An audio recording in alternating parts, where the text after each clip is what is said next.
Então, se você pesquisar aí, né, ufólogo assassinado encontrado em seu apartamento, me parece que essa informação é do ano passado, se eu não me recordo bem, tá? Para não falar aqui besteira com vocês. Então a polícia chegou no apartamento desse ufólogo brasileiro e encontrou ali o seu corpo, tá? Me parece que estava ali há 2 dias já morto. E ele trocava informação com outro ufólogo que foi ameaçado. E esse ufólogo que foi ameaçado, ele narrou para a polícia que ele, o seu amigo, que ele foi encontrado morto, ele já havia recebido ameaças pelo trabalho que ele tinha, ou seja, por aquilo que ele tinha conseguido por, né, ufólogos de outros países que repassaram para ele informações de grande valor, que uma vez jogada na rede ia causar um estrandalhaço nas áreas governamentais. Então eles optaram por calar esse cidadão e roubar toda a informação, toda a sua pesquisa. Então não foi um latrocínio, não foi ali um relacionamento efetivo amoroso que proporcionou ali uma discussão, uma briga que levou ele à morte, não. Ele foi literalmente assassinado e todo o seu trabalho foi roubado.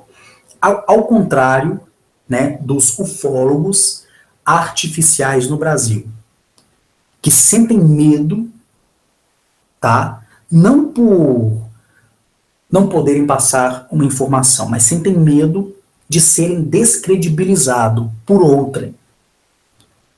Aí esses ufólogos, eles aparecem uma vez ou outra para descredibilizar a informação de muitas pessoas. Inclusive, eu sou um dos maiores exemplos, né? Ao olhar de qualquer ufólogo no Brasil, eu sou louco e jamais eu teria condições de obter essas informações ou um contato de 4º ou 5º grau. Certo? Então, voltando aos astrônomos, certo? E voltando ao Kepler 186f, que agora é conhecido como HD 131399, nós temos aí a mesma informação, porém apresentada de uma maneira diferente.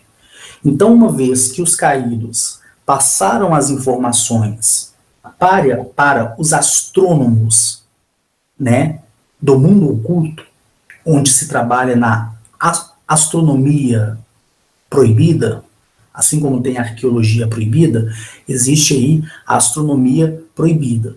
Mas uma vez ou outra, nós temos aí imagens, informações, tanto de astronautas como de astrônomos, que deixa à mercê da informação na internet certas fotografias, certas filmagens, que depois é deturpada, tá, por pessoas de nome na área da tecnologia, onde elas dizem e colocam em pauta até mesmo as suas credenciais em querer distorcer aquela informação que outrora foi verdadeira. Então vocês aí estão carecas de saber o sentido da minha fala e onde eu quero chegar, tá? Mas agora você deve estar perguntando aí, Henrique, vamos lá.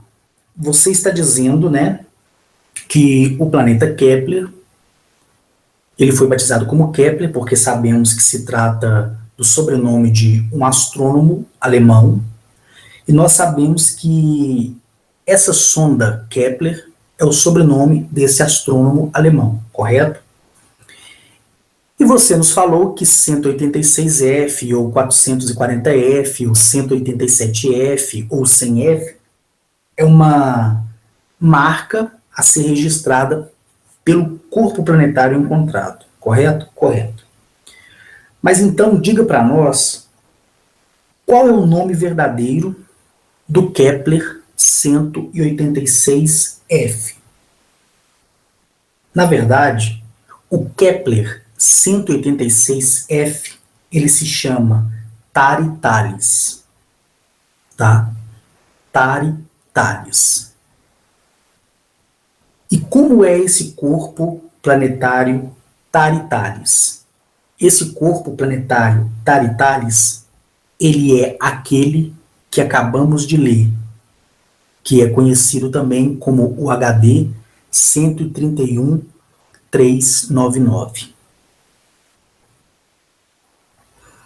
Então você vai me perguntar assim, Henrique, você já foi neste corpo planetário? Sim, sim. Eu estive nele, foi no dia 17 de dezembro de 2013, correto? Neste ano, eu estava em meditação, como sempre faço, ainda que de 2007 a esse ano de 2013, para virar, né, 2014, sendo que foi no dia 17 de dezembro, por mais que neste período de 6 anos de contato, de 2007 a 2013, eu tinha ali, tá, as informações que até aquele momento haviam sido me ofertadas. Então eu estava aprendendo. Eu já tinha conhecido muitos sistemas solares, cada um mais belo do que o outro, e estava ali recebendo as informações tanto de Agnachet como dos demais que já mencionei durante todo o nosso trabalho aqui na internet. Só que nesse dia,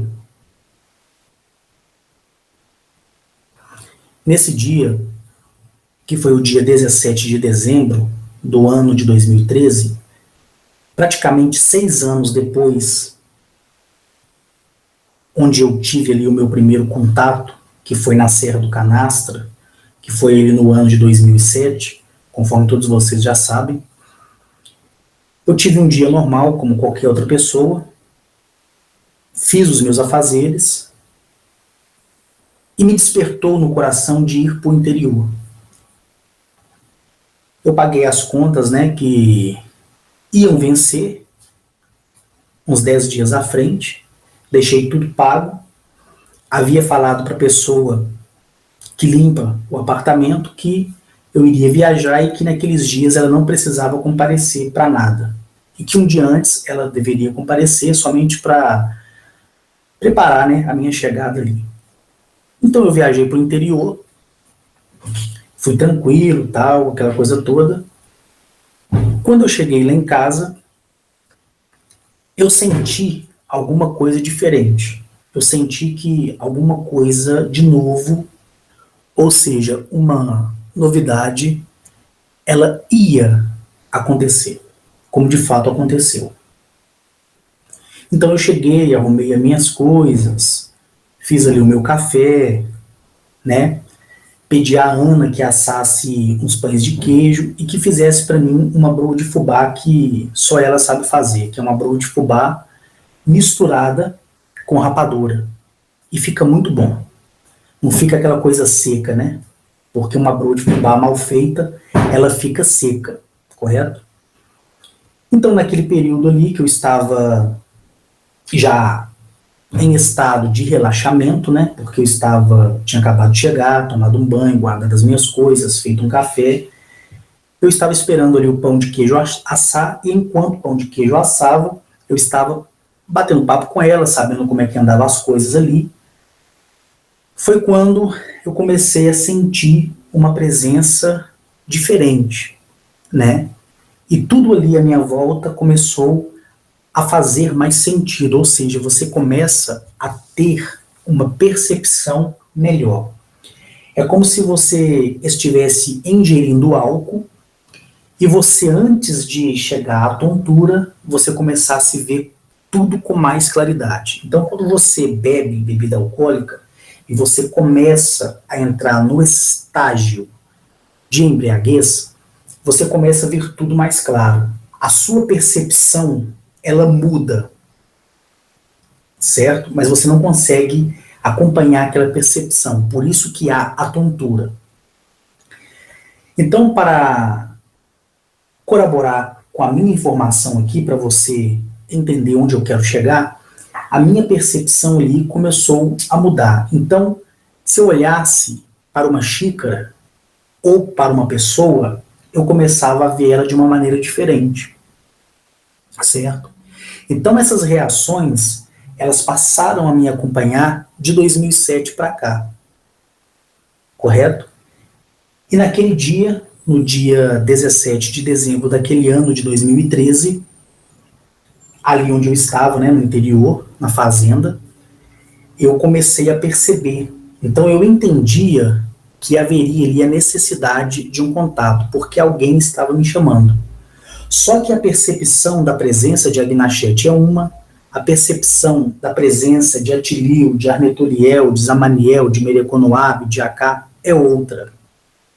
Então, para cada contato ou cada tipo de contato, existe uma percepção diferente. Correto? Existe uma percepção diferente. Porque a dimensionalidade, né, e a densidade de cada família estelar, de cada criador, de cada construtor, de cada engenheiro, de cada arquiteto, de cada guardião, de cada mensageiro, ela é totalmente diferente.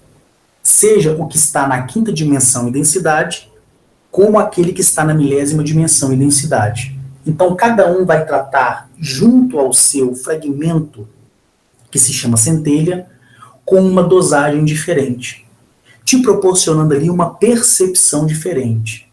E a sensação dessa percepção começa a dar a você uma lucidez maior daquilo que vai acontecer. Acabei de tomar o meu café, peguei ali 3 pães de queijo que ainda não tinha assado, estava quente pra caramba, cortei, coloquei aquela manteiga, que é a manteiga pura mesmo, que é feita ali mesmo, na fazenda mesmo. E a Ana falou comigo assim, já vai, né? Então, ela sabia que alguma coisa estava me chamando. E ela começou a rir. E ela disse assim, eu acho incrível que depois que o senhor adquiriu aqui a propriedade, tanto eu como meu marido, o Ronaldo, nós começamos a presenciar as coisas de uma maneira diferente. Ali eu falei com ele assim, olha, assim que assar a broa aí, não come tudo, pelo amor de Deus, mas na brincadeira mesmo, né? E na linguagem mais apropriada para ela, que por mais que vê essas manifestações, para aquela época ela ainda era uma pessoa religiosa, e hoje tanto ela como o marido, como o filho e a filha, são pessoas totalmente diferentes, encarando uma realidade totalmente diferente e trabalhando ali no exercício do seu pensamento. Eu saí descalço, de bermuda e de camiseta mesmo, e fui andando, né? Olhei para o céu, não vi absolutamente nada, olhei para o horizonte, não vi absolutamente nada, mas eu sentia que a percepção ela estava se agravando ainda mais. Então eu comecei a ouvir a maneira que o vento tocava nas folhas de uma maneira diferente. Eu olhava para o chão e eu percebia que as formigas estavam mais próximas da minha visão, né? Eu comecei a sentir o cheiro da grama, e olha que não era no alvorecer e nem no amanhecer, nada disso, mas eu comecei a perceber que tudo ali estava trabalhando em um mecanismo diferente, em um mecanismo diferenciado. E dado a isso, eu comecei a caminhar, passei pela lagoa, entrei na trilha que eu pedi para fazer naquela época, né, que eu tinha adquirido anterior a isso, e eu fui ali, passei por dentro das capoeiras, fiquei observando ali a paisagem, ouvindo ali os pássaros cantarem, percebendo ali alguns animaizinhos ali correndo no meio do mato, fazendo barulho, e ali eu tinha terminado de comer o terceiro pão de queijo, né? E continuei andando. Olhava para o céu, não via absolutamente nada, mas aquela presença, a presença de algo, estava ali me agraciando e muito, na verdade. Eu não quis continuar para frente, né, com aquela vontade absoluta de comer a broa. Eu deduzi que ela já estava pronta, fiquei ali entre 30 a 50 minutos, não sei precisar aqui para vocês, e retornei, né, à sede da fazenda. No ato do meu retorno, a minha percepção, ela triplicou. Ela triplicou. Quando eu olhei para o céu novamente, eu vi 4 estrelas, no literal, como se fosse o cinturão de Órion, tá? Mas não era o cinturão de Órion. E eu percebi que aquelas 3 estrelas, elas estavam se movimentando, certo? Elas se movimentaram a fim de se tornarem uma única estrela, depois se dividiu em 3 novamente. Mas a proximidade delas no céu eram, para aquela época, tão extraordinárias que você não via uma forma a não ser a percepção de algo esférico, reluzente. Como as percepções que estavam em mim não era de Agnachete, nem de Atilio, nem de Zamaniel, nem de Mereconoab, nem de Arnetoliel, nem de Acá, eu não sabia identificar qual família construtora estelar ou qual dos primogênitos, tá, queria estabelecer ali um contato comigo. Eu não sabia, porque aquela transmissão na minha centelha e da minha centelha para aquela pessoa era diferente, certo? Então eu comecei a chamar por Agnachete, em audível voz, mas não gritando, conversando no mesmo tom que eu estou conversando aí com você que está me ouvindo. Então eu fui conversando, eu fui falando, pedindo a Agnachete para que se manifestasse através da sua voz e me dissesse o que estava acontecendo, e nada disso foi feito. Tá? Nada disso foi feito. E isso era no dia 17 de dezembro, tá? Não esqueçam. Retornei para a sede, olhei novamente para o céu, e durante o percurso eu olhava para o céu a todo momento, e conversava ali com a Agnachete e ela não me respondia. Quando eu cheguei na propriedade, né, na sede, eu olhei para o céu, e ali estavam as 3 estrelas, próximas, tá? Bem próximas. É como se o cinturão de Órion, à noite, estivesse bem próximo, e isso causasse maravilha em toda a extensão de Eleab. Eu chamei a Ana, ela já não estava lá na sede, ela estava na casa onde ela mora, né, que é a casa do caseiro lá, do meu caseiro.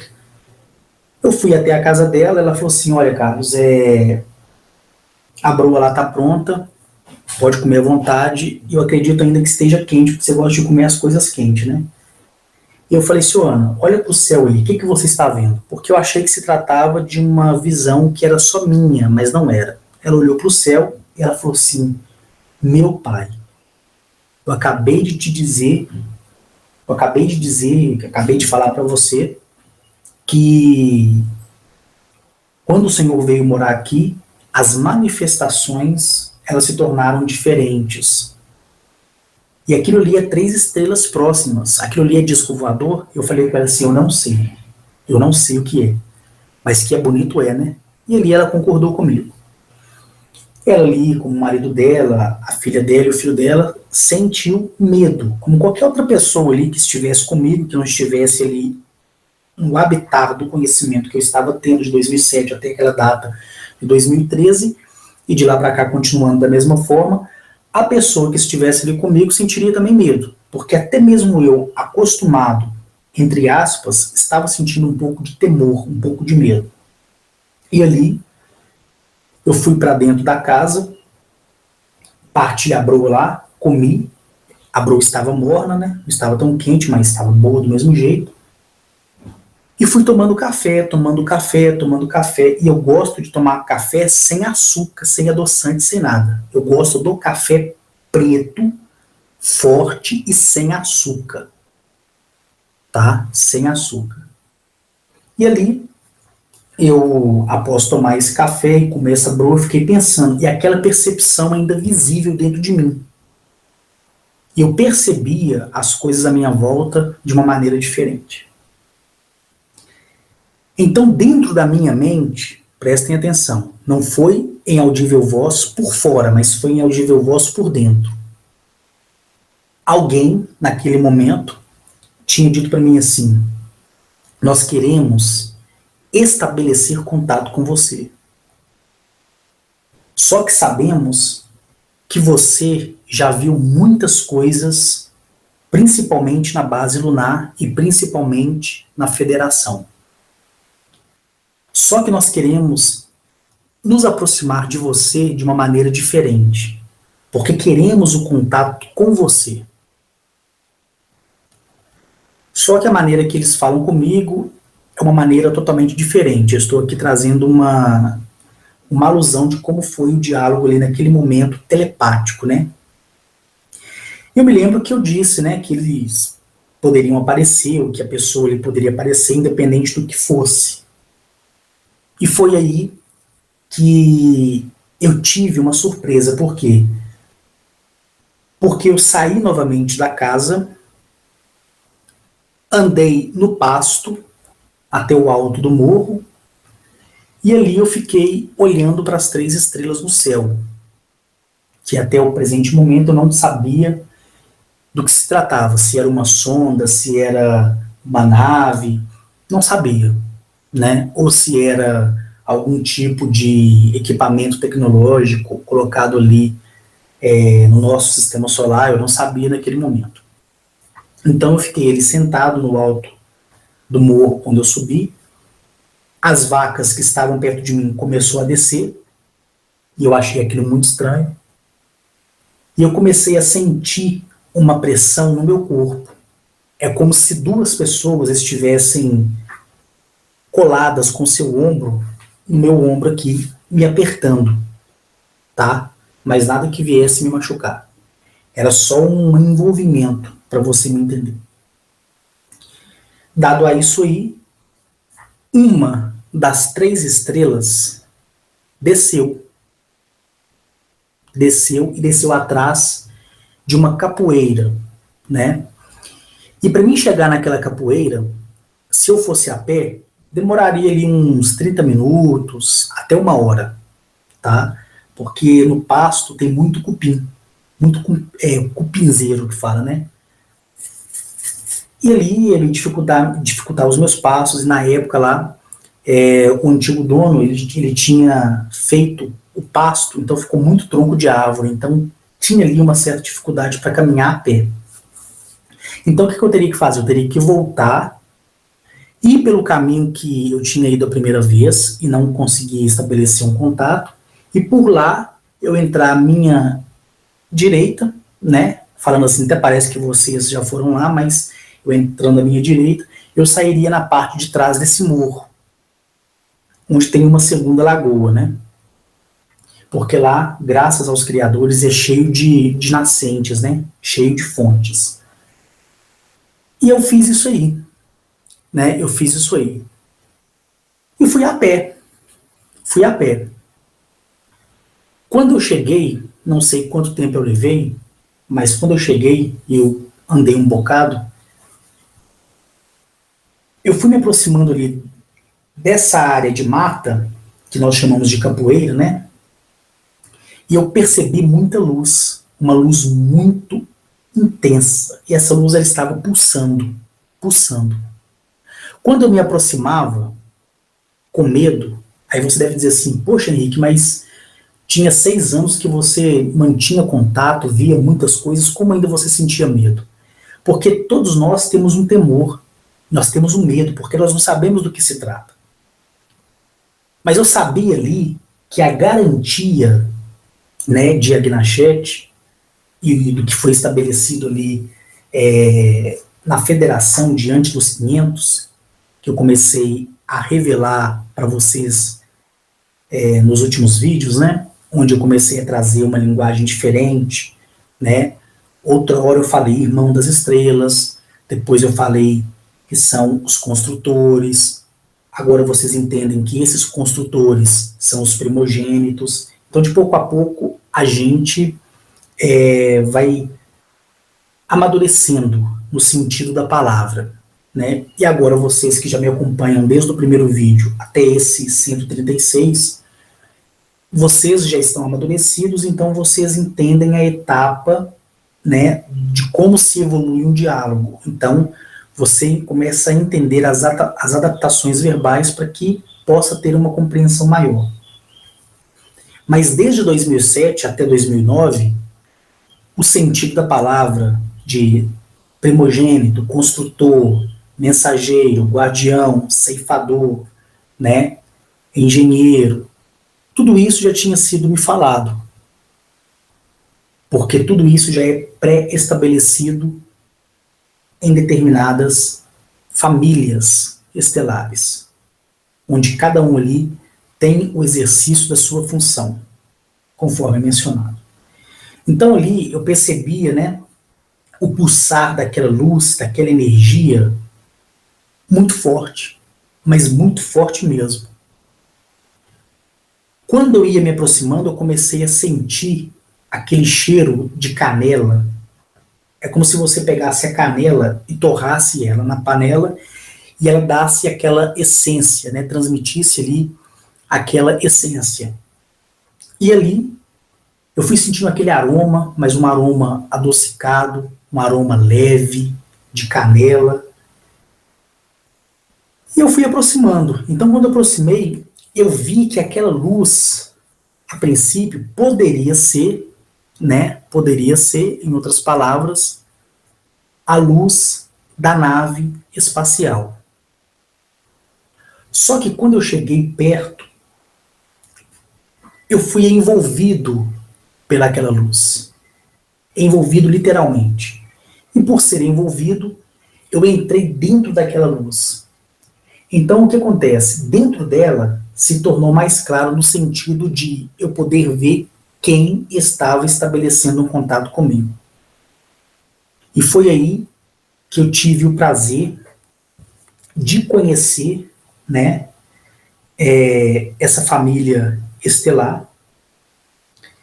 E ali eles me apresentaram como sendo os Taritarianos, né? Então essa família estelar, ela se chama Tatarianos, ou seja, então eles são os Taritarianos, né? Taritarianos. E como são os Taritarianos, Henrique? Os Taritarianos, eles são uma família estelar insectoide. Insectoide. Para me narrar para vocês aqui o modo que eles são e como eles são fisicamente, eu vou indicar para vocês assistirem o filme Eder Game, A Batalha dos Jogos, né? Me parece que o filme se chama isso aí. Eder Games eu tenho certeza, né?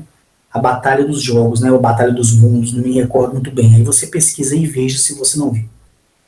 Então, no final da cena desse filme, existe um ser, tá? Que é de uma determinada civilização que da qual o filme trata como sendo os Formix, para trazer uma alusão ali naquela mensagem que quer ser passada. Mas uma coisa que me chamou a atenção, que aí entra naquilo do qual eu falei para vocês e venho falando nos últimos vídeos, é que certas inspirações ou certas informações que são colocadas, certo? Que são colocadas aí através do filme como uma mensagem subliminar. Quando eu assisti aquele filme, né, e quando me foi apresentado essa família de construtores, eu vi que realmente eles são idênticos. Tanto é que eu peguei uma foto na internet, que eu vou passar daqui a pouco para vocês aí, que faz uma alusão de 100% à maneira que eles realmente são, tanto na forma facial, como na forma corporal também. Então, para que o vídeo não se estenda muito, né, eu vou deixar que vocês assistam o filme, e quando aparecer essa rainha dos Formix, ela vai aparecer de corpo inteiro, você vai ter ali uma interpretação de como essa família estelar, né, que se apresentou para mim ali naquele dia, são fisicamente, né? Então vocês vão saber como os taritarianos são fisicamente. Então quando vocês assistirem ali o filme Eder Game, você, no finalzinho do filme, vai ver que ele interage com uma rainha, né? E você vai ver que realmente os taritarianos, eles se parecem 100% com aquela personagem rainha que é uma insectoide da família das formigas, ok? Então, naquele momento ali, quando dentro daquela luz eu olhava para o lado e era tudo luz ao meu redor, mas por dentro era tão claro e perceptível para mim, porque eu via os três, né, fisicamente, literalmente, não era projeção holográfica, não era projeção mental, nem projeção astral, nada disso, fisicamente eles. Ao olhar para eles, eu vi que se tratavam de, de uma criação primogenital vinda dos criadores, né? Totalmente diferente, até na maneira física do seu corpo eram totalmente diferentes. Não era um corpo humanoide como o nosso, de braço e perna, né? Mas eram exóticos, eram diferentes. E ali na minha frente estava a líder, tá? Deste contato. Não vou falar o nome dela aqui porque vai soar muito engraçado e vai ficar chato. E o outro estava à minha direita e o outro à minha esquerda. Da parte que eu olhei para eles, certo? Eles tinham ali, tem, né, na verdade, tem ali aproximadamente 2,80 metros de altura. Tá? Então, por isso que é importante você assistir o filme, e quando você vê essa rainha se interagindo com aquele rapaz, né, que inclusive é até um cadete, um comandante, um jovem, quando ela interage com ele, você vai tirar ali mais ou menos a alusão da interação que eu tive ali com eles. Mas nada que se compare ao filme nesse sentido. Só que eles não falam como nós, tá? Eles interagiram comigo mentalmente, certo? Mas as palavras deles soavam dentro da minha mente, em audível voz, na interpretação da minha linguagem, ou seja, do meu dialeto, né? Do meu dialeto nativo. Só que quando eu olhei para eles e vi que se tratava de uma família estelar diferente dos outros insectoides que eu havia visto, e há muito tempo atrás nos meus vídeos, ali entre os 50 e o 80, eu falei que um dia eu iria tratar mais os insectoides que as pessoas me perguntavam. Alguns insectoides que eu vi são bípedes, outros não. Outros insectoides que eu vi é como se a metade deles, né, fosse humana, tronco e braços, outros tronco e 4 braços, e outros que eu vi variam de 6 até 20 pernas. E são altos, né, que variam ali de 2,80 metros, como esses, que da cintura para cima tem 2,80 metros. Então, se eles elevarem ali os seus pés, acredito que eles chegam ali até 4 metros de altura. E outros insectoides bípedes que eu vi, semelhante a nós, tá?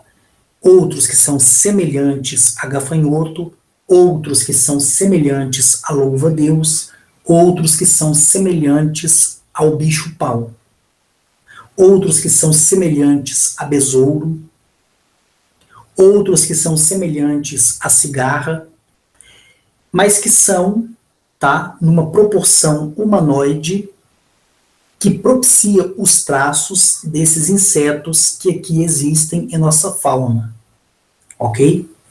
Então, a variedade de espécies familiares insectoides neste primeiro céu, como tem no segundo céu, até no de número 999,